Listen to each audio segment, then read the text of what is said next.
Picture this: a dusty New Mexico road in 1945, under the brightest stars you can imagine. In the distance, behind high fences and armed guards, the most secret scientific project in history is reaching its climax.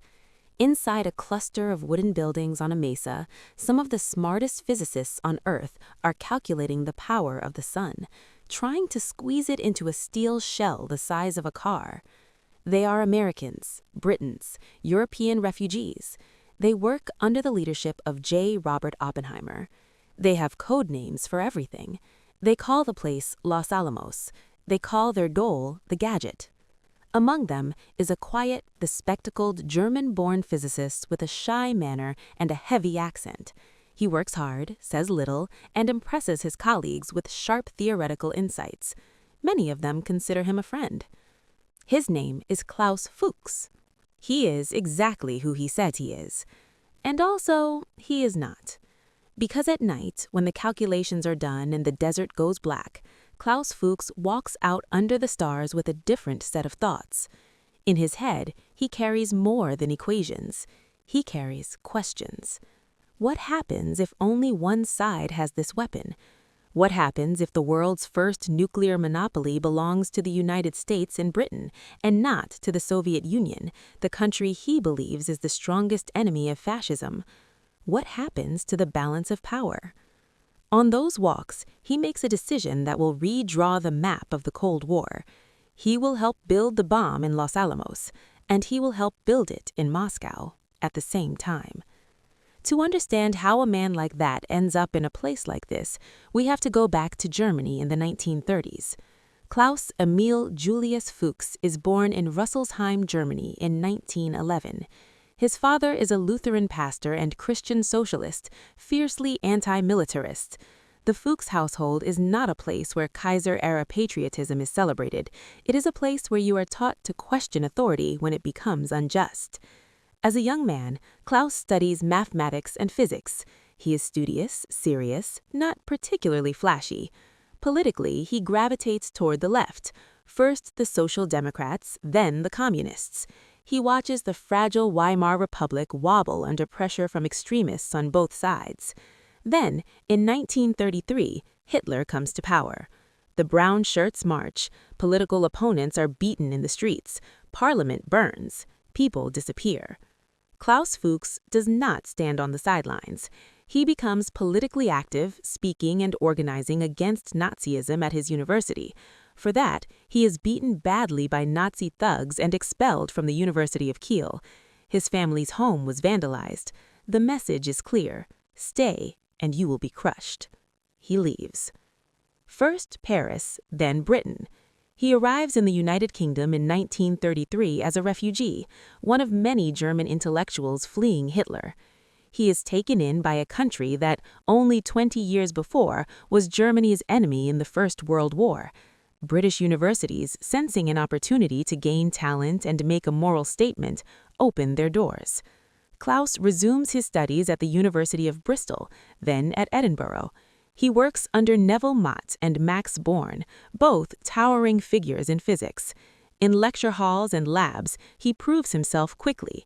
He switches from solid-state physics to nuclear physics as the field explodes with new discoveries. Politically, his sympathies remain with the left. He sees Nazi Germany and Fascist Italy on one side, and on the other side, a struggling Soviet Union that, for all its flaws, claims to fight fascism. In his mind, at this stage, Western democracies are wavering. The USSR is decisive. When the Second World War begins in 1939, Britain once again finds itself at war with Germany. Fuchs, as a German national, becomes suspect by default. The country that gave him refuge now classifies him as an enemy alien. He is interned briefly and even shipped to Canada for a time, with other refugees and some actual Nazis all thrown together because the system doesn't yet distinguish well between them. Finally, British authorities realize that lumping anti-Nazi refugees in with Nazis is both unjust and strategically stupid. They begin to release those whose political records show they fled the Reich for good reason. Fuchs, with his clear anti-Hitler history and the backing of respected British physicists, is one of them. By 1941, Britain has another problem. It suspects Hitler is pursuing nuclear research. It knows that uranium fission can in principle release enormous energy.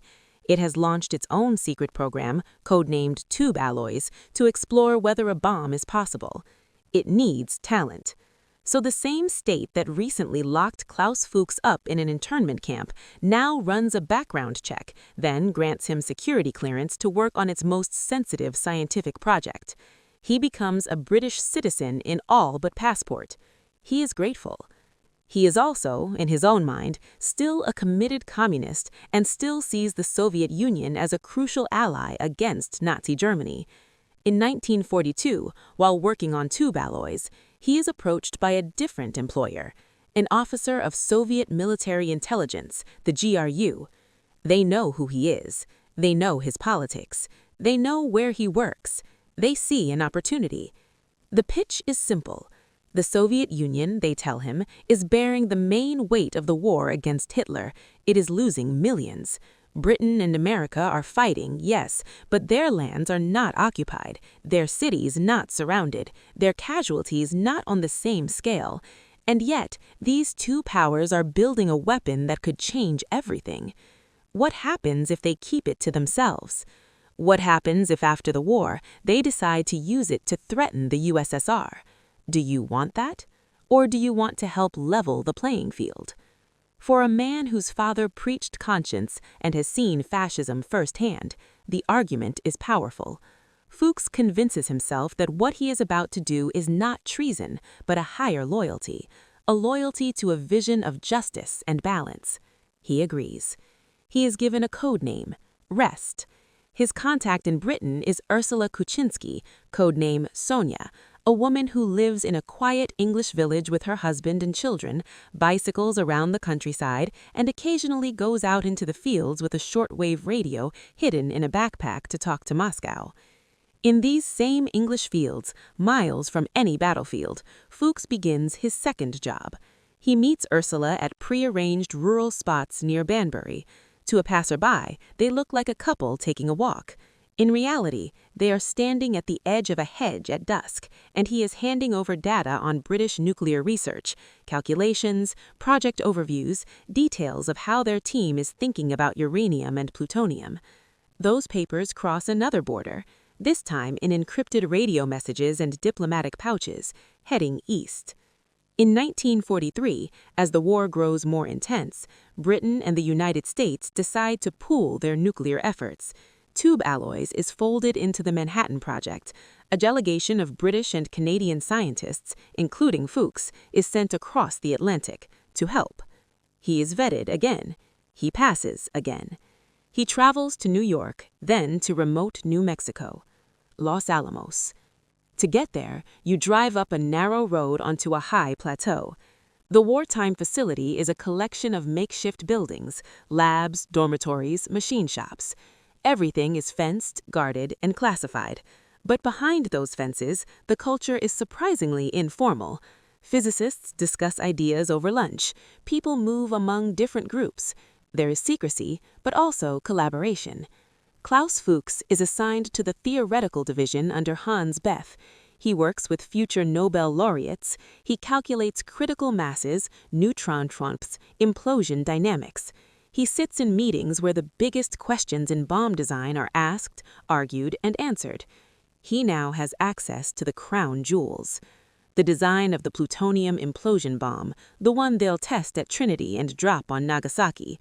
The design of the uranium gun-type bomb, the one destined for Hiroshima. The methods for producing plutonium in reactors. The methods for enriching uranium-235 from natural uranium using gaseous diffusion and electromagnetic separation. The tricky details of how to compress a subcritical plutonium core with explosive lenses so that it goes supercritical at just the right instant. He does not just see these details. He understands them. And as he understands them, he is mentally translating them for another audience.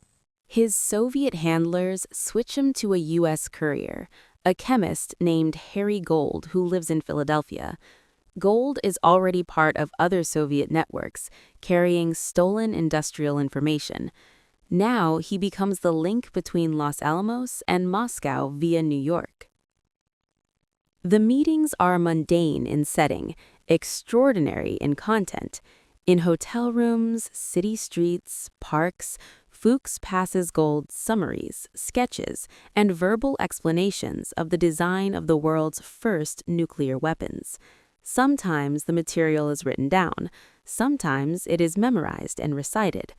Gold, in turn, passes it to Soviet handlers, who encode and send it on. Fuchs later estimates that the information he sent saved the Soviets at least a year of research. Others will argue about the exact number, but what's clear is this.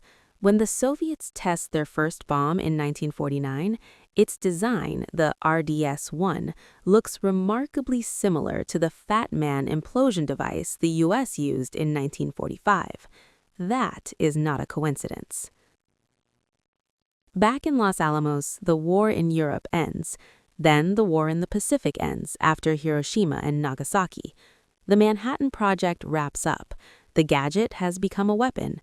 The world has changed. For some scientists, this is the moment to step back and reconsider. Oppenheimer will famously quote the Bhagavad Gita, "Now I am become death, the destroyer of worlds."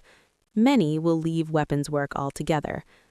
Fuchs returns to Britain in 1946 and takes a senior position at the new atomic energy research establishment at Harwell, outside Oxford.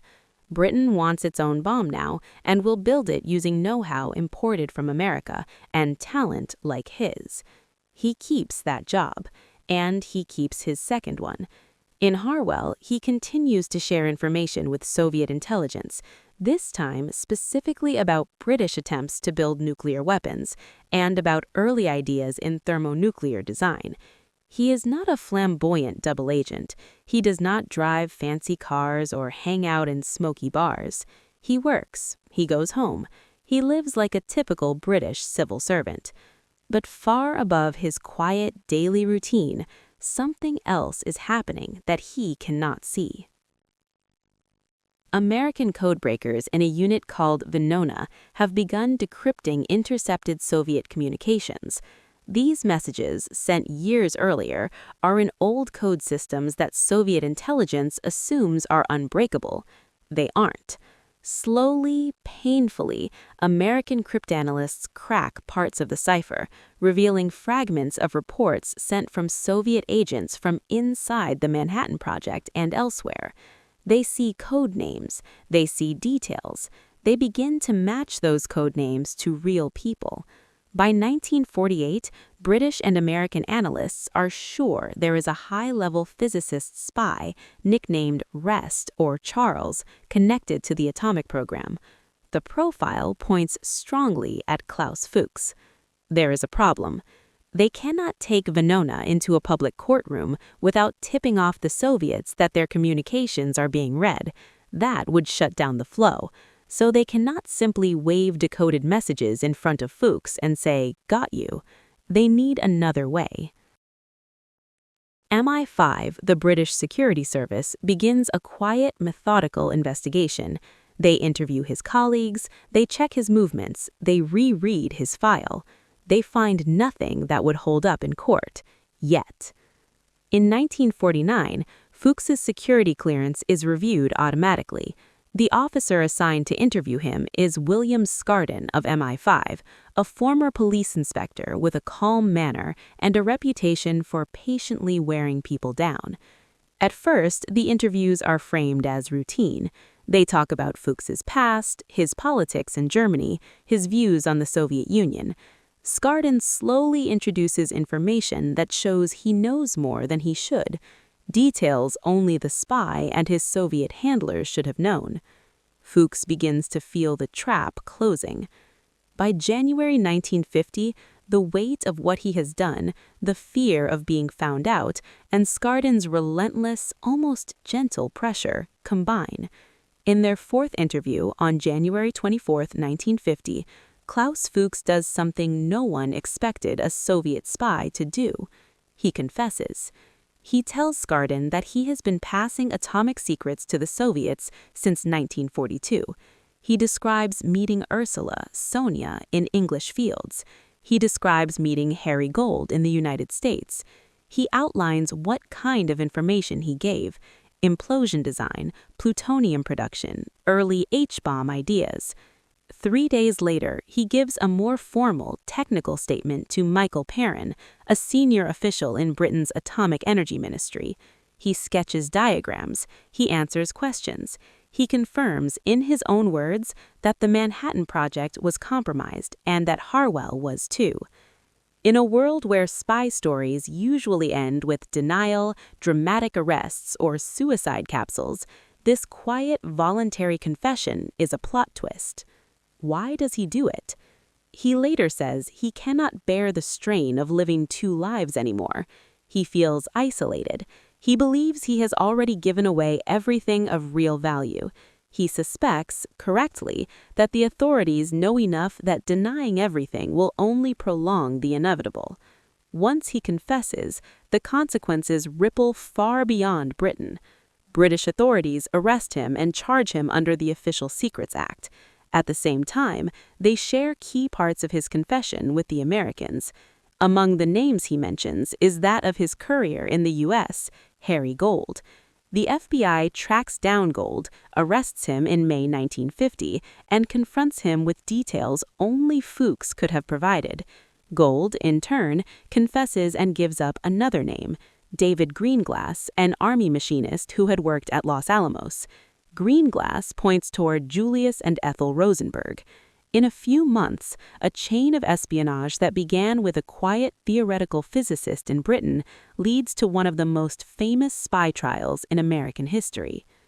Back in London, Fuchs is brought to the Old Bailey. The trial is swift. He pleads guilty.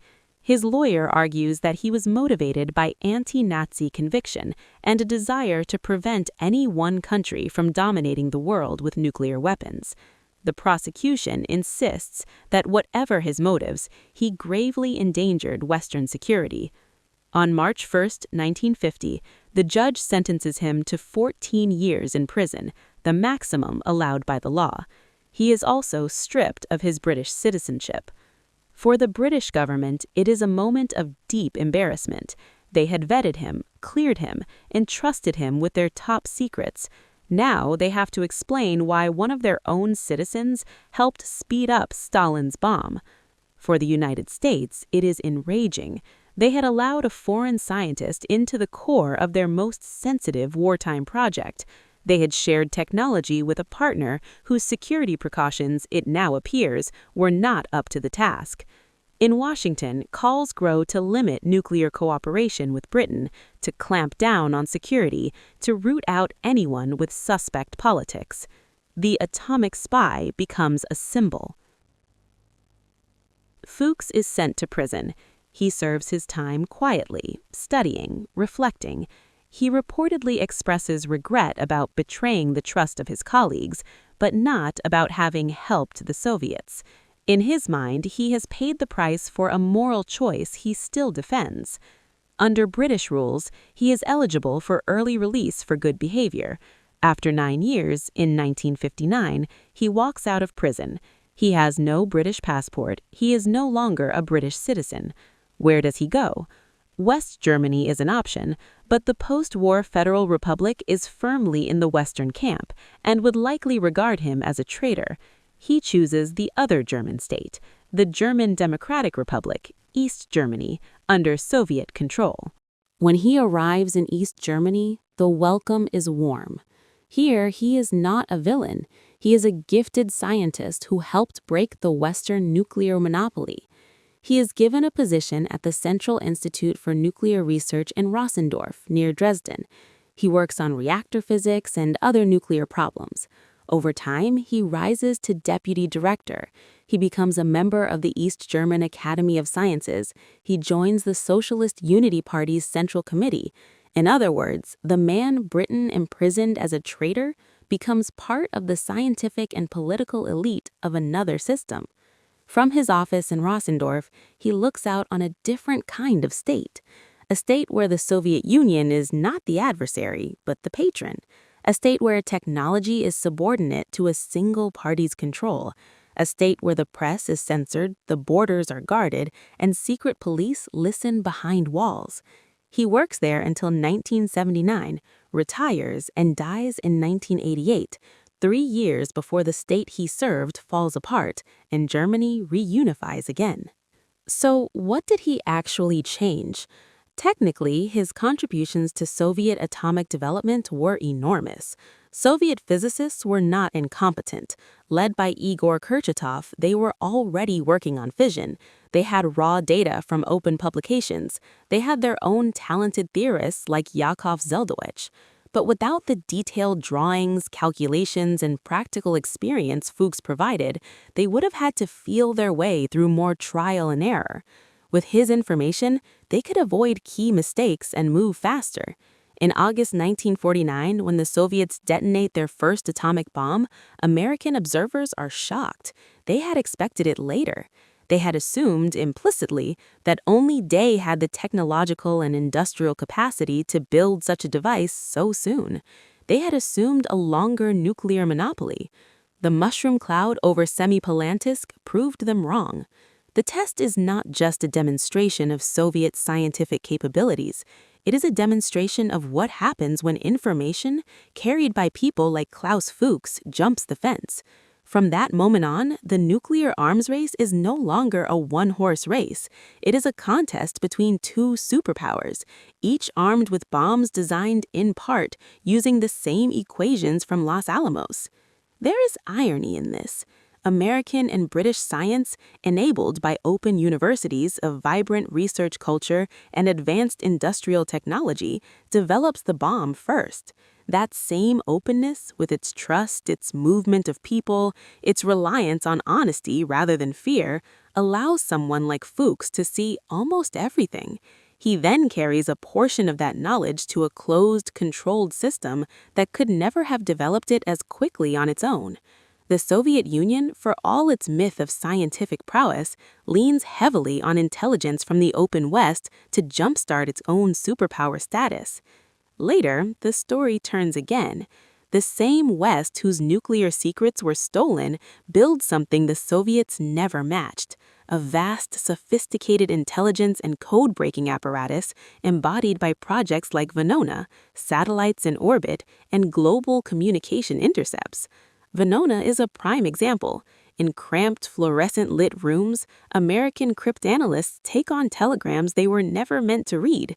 They use early computers and advanced mathematics to peel away layers of Soviet cipher. They discover, years after the fact, the channels through which spies like Fuchs communicated. They begin to map the invisible. That is another kind of technological superiority. Not just building bigger bombs, but reading the other side's mail. From a narrative perspective, Klaus Fuchs sits right at the fulcrum of these shifts. He is a human conduit between two very different technological civilizations. On one side, New Mexico desert labs where blackboards and slide rules are put in service of a crash program funded by a democracy, run by civilian scientists, guided by a sense of urgency and openness unusual for a weapons program. On the other, secret cities in the Soviet Union, guarded by barbed wire, staffed partly by prisoners, supervised by officers who do not always understand the science. Without him and his fellow spies, those two worlds would still have been in competition, but they would have been out of phase. With him, they line up more quickly. For American viewers, it is tempting to see Fuchs's story only as a betrayal, a case study in naivety and security failure. It is that, but it also shows something deeper about the United States and its allies in the Cold War. The Manhattan Project itself was a triumph of American and British science, industrial might, and organizational ability. No one else in the 1940s could have done it so quickly. It required cutting-edge technologies, new kinds of reactors, vast enrichment plants at Oak Ridge, high-explosive testing ranges, advanced mathematics, and the ability to build a functioning town of thousands in the desert in secret. The Soviet Union never replicated that kind of technological ecosystem voluntarily. Instead, it borrowed, stole, and piggybacked on what the West built. Its scientists were capable, but its system made them work in shadow. Later, when the Soviets wanted to know what their own allies were thinking, they couldn't rely on reading Western press releases. They had to tap undersea cables. They had to bug hotel rooms. They had to recruit insiders. The West, by contrast, had a different leverage.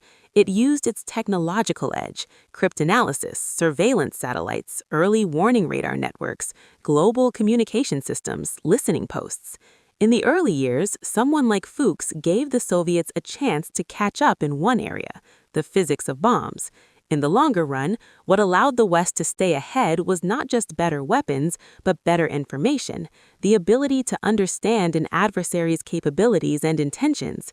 In that sense, even the story of an atomic spy who hurt Western security ends up highlighting a point of pride.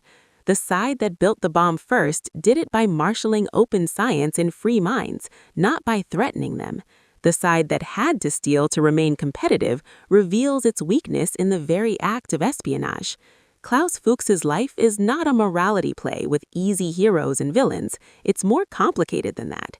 He was a young man who hated Nazism, fled to a democracy, and then convinced himself that helping a totalitarian state get the bomb was a moral act. He was a brilliant physicist who worked shoulder to shoulder with Americans and Britons, then sat in secret meetings passing their work to their geopolitical rival. He was a refugee who was given a second life in the West, then gave a second life to the Soviet nuclear program. In the end, his story shows both the vulnerability and the strength of freeness. Openness can be exploited, but over time, openness also builds capacities that closed systems can't match. Faster innovation, better intelligence, more flexible responses, and, crucially, the ability to look back at mistakes like Fuchs, study them, talk about them, and learn. It is no accident that you are watching this on a platform built on layers of Western technology and free exchange, learning about a man who helped arm the Soviet Union. The country he betrayed still exists. The country he served no longer does. And somewhere in that asymmetry lies the deeper story of the Cold War.